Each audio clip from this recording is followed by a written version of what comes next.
Está em curso uma verdadeira caçada àquilo que os tontos e os oportunistas chamam de política tradicional.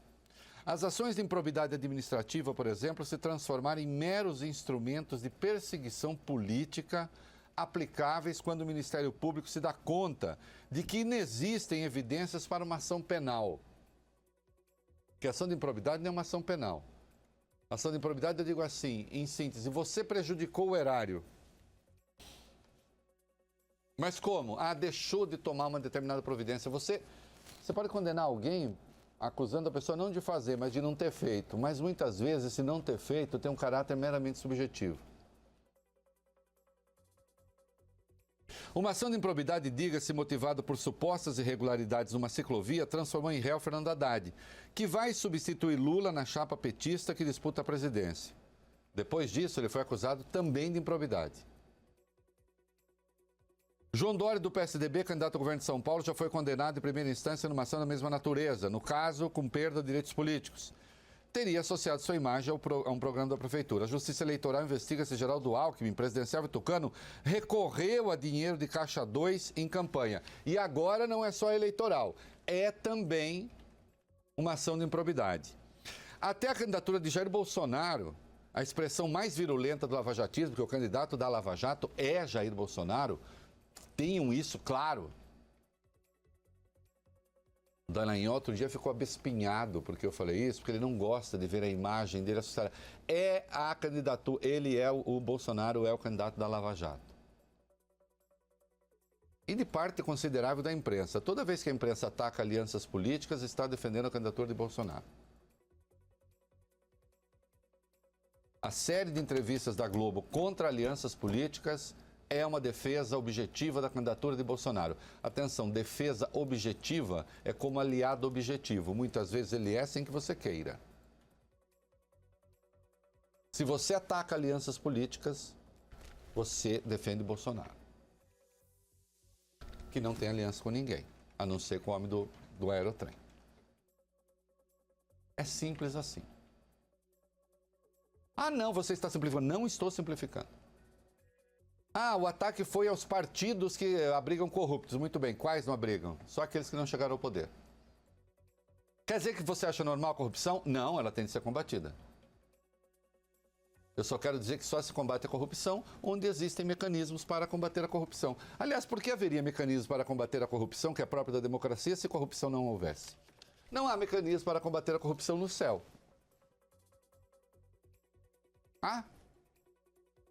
O Coutinho diria, não sei, nunca fui ao céu. Mas um dia iremos.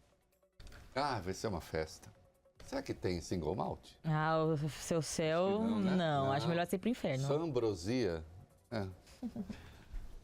Não tem mecanismo para combater corrupção onde só há puros. E nem a política onde só há puros. É bom que se saiba. Janotti tem uma frase muito boa, pensando nos conventos bons, né? Ele diz assim, não há política nos conventos, mas há política nos puteiros. Tem aquela que é preferida, a outra faz um jogo ali. A política é uma atividade humana. Como atividade humana, está sujeita à corrosão do caráter. É preciso ter mecanismos para combater a corrosão do caráter. O que você não pode é querer fazer política com pessoas sobre-humanas. Porque aí você dana tudo.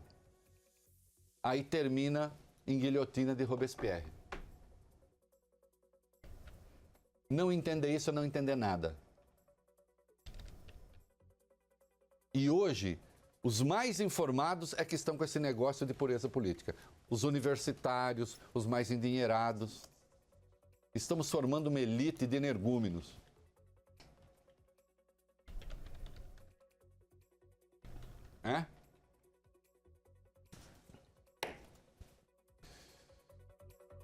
Vamos lá. Até a candidatura de Jair Bolsonaro, a expressão mais virulenta do lavajatismo, chegou a ser alvo de especulação. Afinal, em 2016, o STF inventou que réus não podem assumir a presidência nem como interinos. Se é assim, pergunte-se, como um réu, Haddad, Bolsonaro e outro que venha a ser réu, poderia se tornar presidente? A indagação faz sentido. ocorre que é uma derivação lógica do que não faz sentido, que é aquela decisão do STF, que inventou. Porque se o STF se levasse a sério, Bolsonaro não pode ser candidato. O Haddad já não pode mais ser candidato. Se aceitar a ação de improbidade administrativa contra o Alckmin, também não pode. Quer dizer, que história é essa? Governos com déficit de credibilidade. Agora, como é que isso começou? Vejam só, governos com déficit de credibilidade ou flagrados com a boca na botija costumam promover a aprovação de leis para moralizar o processo político. E aí acabam provocando grandes desgraças. Eu não falo por falar. Como eu estudo um pouquinho, eu demonstro a minha tese. Vocês querem ver? A lei da improbidade administrativa, meu caro Vólio Bene, foi sancionada por Fernando Collor no dia 2 de junho de 1993. Ele caiu no dia de 1992. Ele caiu no dia 2 de outubro. 93 não, 92. Ele caiu no dia 2 de outubro.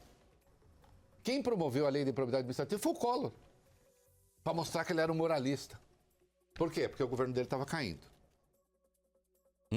A lei da ficha limpa, outra aberração, foi sancionada por Lula em 2010. Aquele mesmo Lula que ficou por um fio em 2005 por causa do mensalão.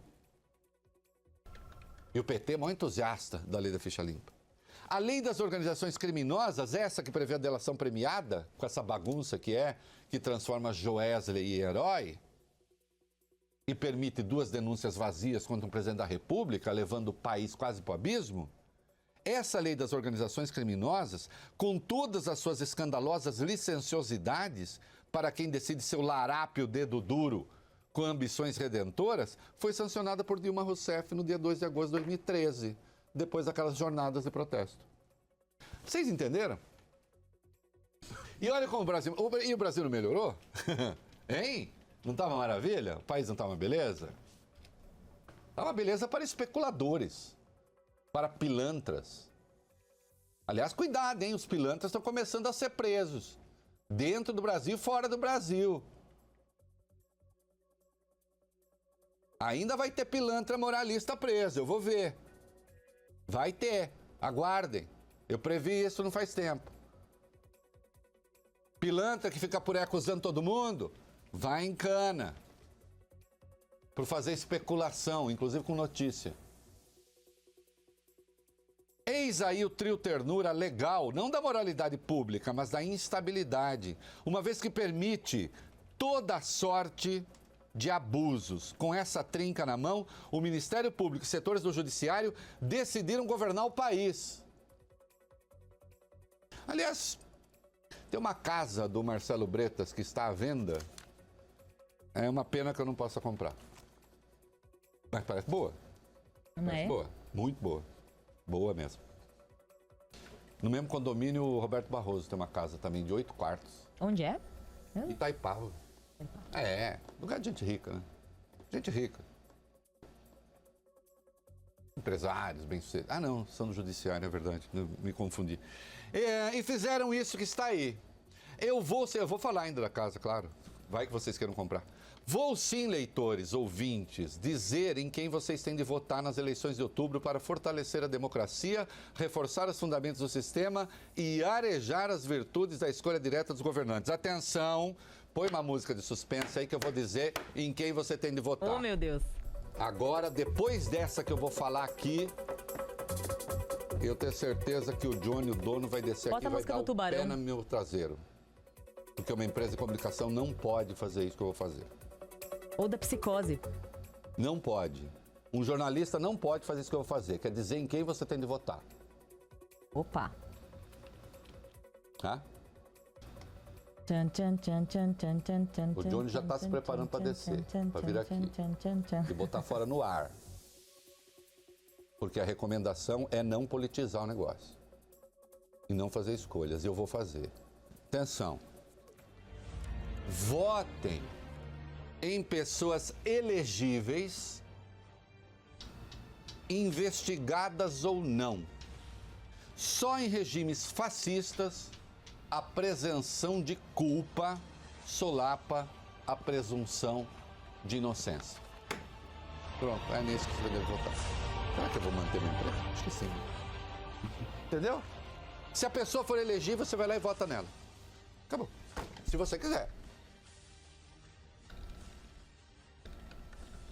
Ah, mas e se ela for... Quando ela for condenada, aí ela não pode ser candidata. Acabou. Aí você não vota.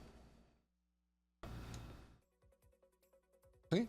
Se ela perder os direitos políticos, aí você não vota. Se ela tiver com os direitos políticos e você quiser votar, vote. Essa é a minha recomendação. Sei que pareço óbvio, quase tautológico, né? É que os dias andam um tanto sombrios para pessoas como este escriba, este jornalista, que não foram aquinhoadas com imaginação arbitrariamente legiferante. Um conservador é necessariamente pouco criativo em matéria legal e não confunde o combate às iniquidades com a agressão à institucionalidade democrática. Fascistoides de esquerda e de direita que costumam agredir de forma sistemática o modo institucional em nome das urgências, do povo, da cidadania, da moralidade. Eu adoro essas expressões ocas, vazias, abstratas. As expressões variam de acordo com o alinhamento ideológico do celerado. Infelizmente, também a imprensa acabou tragada por esse surto de moralismo burro e de racionalidade que primeiro corta a cabeça do acusado para oferecer depois o direito de defesa.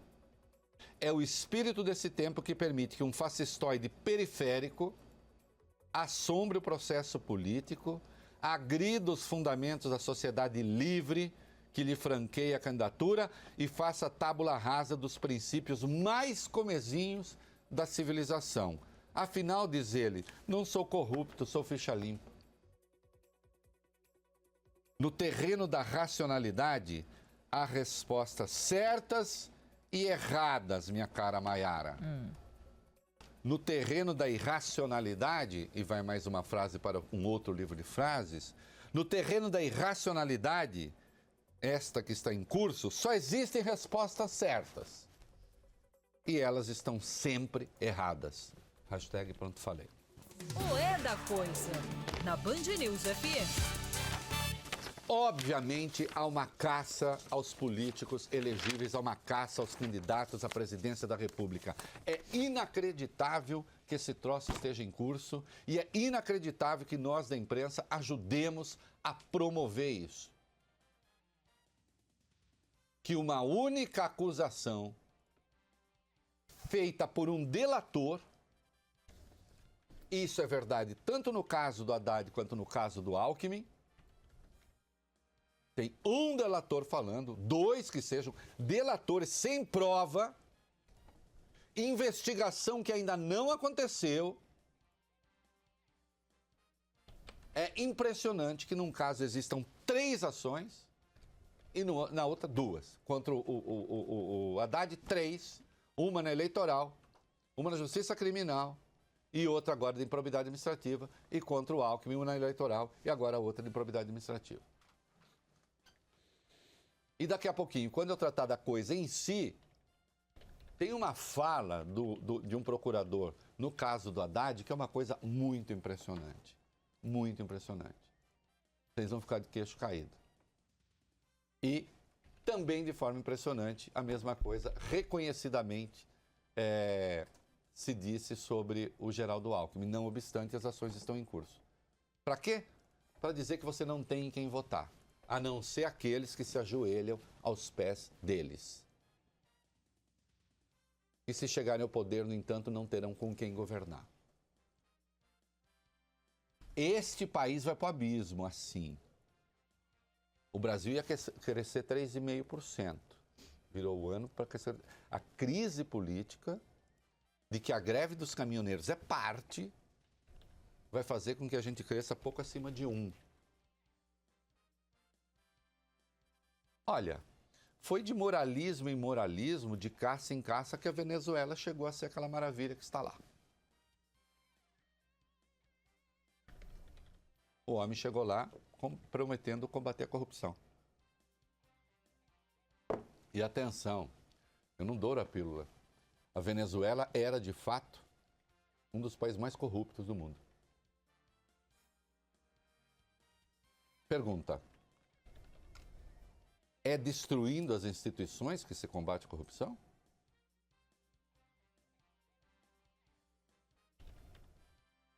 Pergunta: é dando um voto como deu Roberto Barroso no caso do Lula, e voto contra o Lula, ou como deu Edson Fachin no caso do Lula, no caso voto a favor de Lula? É rasgando as leis que a gente consegue fazer justiça? Ah, mas se não for assim, fica tudo como está. Não é verdade. Não é verdade. A gente vem avançando no combate à corrupção. Agora, não pode entregar o país para um bando literalmente de acelerados. Eu já disse, e quem quiser, tem uma referência nobilíssima, porque este programa não tem medo de enfrentar a teoria política e sugere coisas para as pessoas estudarem. E hoje é fácil, porque o Google está aí. Você pode começar a fazer uma pesquisa, depois você pode ir atrás do livro. Dos livros. Pesquisem a respeito, antes de ir para o comercial, já citei aqui várias vezes, eu faço outra vez. Do Tirano de Siracusa, do Dionísio. Momento cultural. A ideia Siracusa, lá onde esteve o nosso Vólio Bene, na Sicília. A ideia de que se você tiver um rei filósofo, sábio, ele pode ser um tirano sem contraste, porque ele só vai fazer coisas boas. O Platão flertou com essa ideia e se deu mal.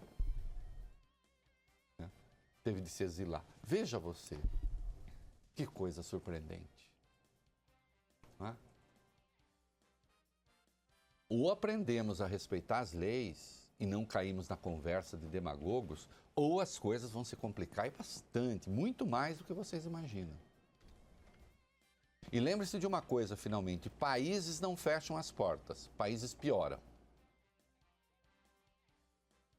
Sempre que alguém compara a administração de um país com empresa, minha primeira vontade é dar um soco no nariz da pessoa. Brincadeirinha, né? Um soco no nariz intelectual. Porque empresa fecha. Empresa fecha. Vai à falência, fecha. Vai lá, acabou. Desce as portas. País não desce as portas. O país vai piorando sempre. A Venezuela demonstra isso, o Haiti demonstra isso, a Somália demonstra isso, o Sudão.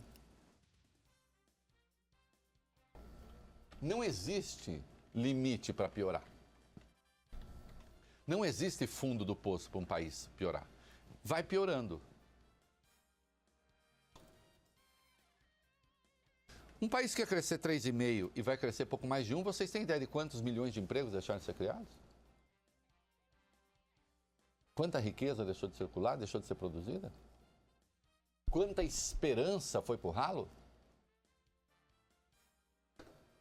Ah, agora vamos proteger corrupto? Só um idiota concluiria isso daquilo que eu falei.